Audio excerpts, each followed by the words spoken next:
Hello everyone, स्वागत है आप सभी लोगों का कल्याण इंस्टीट्यूट यूट्यूब चैनल पे। आज हम इस वीडियो के माध्यम से जनरल इक्विलिब्रियम मॉडल यानी कि सामान्य संतुलन के मॉडल को जानने और समझने का प्रयास करेंगे। तो आज की इस वीडियो के अंतर्गत हम यही समझने वाले हैं कि जो ये जनरल इक्विलिब्रियम मॉडल है ये क्या होता है और किस तरह से होता है, किसने दिया है और इसके माध्यम से क्या कहने का प्रयास किया गया है। तो आप इस वीडियो को अंत तक जरूर देखिएगा और अगर चैनल को अभी तक सब्सक्राइब नहीं किया है तो चैनल को जरूर सब्सक्राइब कर दीजिएगा। तो चलिए समझते हैं कि जो ये जनरल इक्विलिब्रियम मॉडल है यानी कि जो ये सामान्य संतुलन का मॉडल है ये क्या होता है और किस तरह से है। जनरल इक्विलिब्रियम मॉडल है, इस मॉडल को लियोन वाइल्डरस ने 1874 में दिया था और इस मॉडल के माध्यम से कहा गया था कि जो वस्तु बाजार है और जो साधन बाजार है इसमें पूर्ण प्रतियोगिता पाई जाती है, यानी कि पूर्ण प्रतियोगिता होती है वस्तु बाजार और साधन बाजार में। यह कहा गया है इस मॉडल के माध्यम से लियोन वाइल्डरस ने। और लियोन वाइल्डरस ने कहा कि सभी बाजारों में व्यक्तिगत क्रेताओं और विक्रेताओं की पारस्परिक क्रियाएं होती है। इसमें पारस्परिक क्रियाओं का वर्णन किया गया है और इसमें आपूर्ति, मांग और कीमतें इनके द्वारा एक साथ निर्धारित की जाती है। यानी कि जनरल इक्विलिब्रियम मॉडल के तहत ये स्पष्ट किया गया है कि जो क्रेता और विक्रेता है इनकी पारस्परिक क्रियाएं होती है जिसके माध्यम से आपूर्ति यानी कि सप्लाई, मांग यानी कि डिमांड और कीमतें यानी कि प्राइस इनके द्वारा एक साथ निर्धारित किया जाता है। किसके द्वारा? क्रेता और विक्रेता के द्वारा। जिसमें कि जो फर्म है, फर्म वो अपनी वस्तुएं उपभोक्ता के लिए बेचती है। जो एक फर्म होती है, जो एक व्यक्ति यानी कि उत्पादक होता है, जब वो वस्तुओं का उत्पादन करता है वो उपभोक्ता के लिए करता है और जब वो उत्पादक वस्तुओं का उत्पादन कर रहा है तो वस्तुओं के उत्पादन में यानी कि वस्तुओं के निर्माण के लिए वो उपभोक्ता से साधन सेवाएं वो खरीदता है।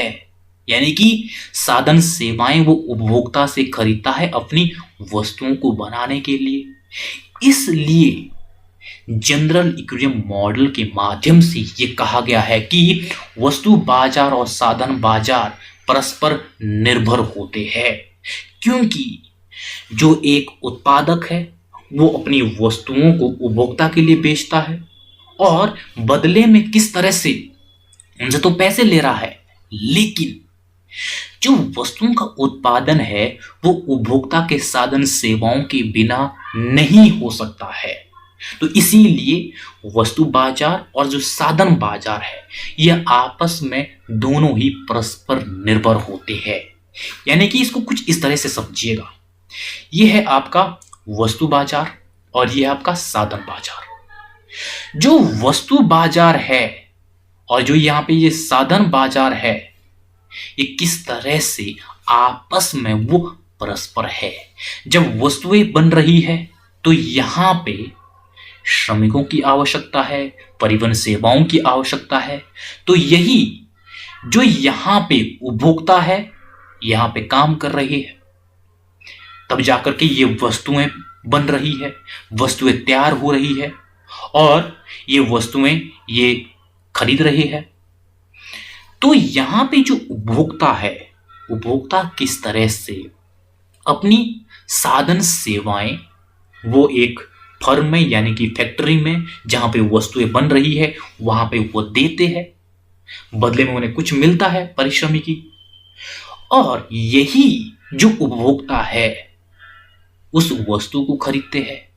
तो यानी कि वस्तु बाजार और साधन बाजार ये दोनों ही परस्पर होते हैं और इनके द्वारा आपूर्ति यानी कि सप्लाई तब हो पा रही है जब वहां पे लोग काम कर रहे हैं, वहां पे अपना योगदान दे रहे हैं साधन के रूप में, और मांग यानी कि जब वस्तुएं तैयार होगी तो उपभोक्ता खरीदेंगे और कीमतें कीमतें जब वहाँ पे लोग काम कर रहे हैं उनको पारिश्रमिकी दी जा रही है, परिवहन के रूप में उन्हें पैसा दिया जा रहा है, किस तरह से वो उस वस्तु की कीमत में वो ऐड हो रहा है।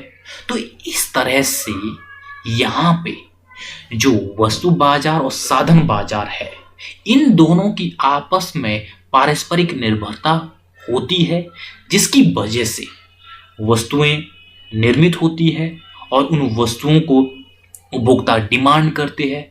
तो कहीं ना कहीं बैकएंड में इक्विलिब्रियम होता है यहाँ पे। तो इस तरह से ये जनरल इक्विलिब्रियम होता है। यानी कि अगर मैं संक्षेप में कहूं कि एक जो क्रेता और विक्रेता है, इनमें आपस में पारस्परिक निर्भरता होती है और आपसी सहयोग के चलते किस तरह से वस्तुओं का उत्पादन होता है और डिमांड होती है। जब डिमांड होती है तब जाकर वस्तुओं का उत्पादन होता है। जब साधन सेवाओं के रूप में लोग वहां पे काम करते तब जाकर के वहां पे वस्तुएं बन पाती है। तो इस तरह से बैकएंड में जो ये इक्विलिब्रियम होता है तो वह ही जनरल इक्विलिब्रियम कहलाता है। यानी कि वस्तु बाजार और साधन बाजार ये दोनों परस्पर निर्भर है और इन दोनों के बिना ना ही साधन बाजार है और ना ही यहाँ पे वस्तु बाजार संभव है। इन दोनों के परस्पर निर्भरता के चलते ही साधन बाजार व वस्तु बाजार काम कर पाते हैं। तो इस तरह से यह है जनरल इक्विलिब्रियम मॉडल। ये general equilibrium model Leon Walras ने 1874 में दिया था। तो इस तरह से आज की इस वीडियो के अंतर्गत हमने जनरल इक्विलिब्रियम मॉडल को समझा है, यानी कि सामान्य संतुलन के मॉडल को समझा है। तो मुझे उम्मीद है कि आपके लिए जो ये आज की वीडियो है, ये वीडियो काफ़ी उपयोगी रही होगी। और अगर चैनल को अभी भी सब्सक्राइब नहीं किया है तो चैनल को जरूर सब्सक्राइब कर दीजिएगा। और आप सभी लोगों का बहुत बहुत शुक्रिया।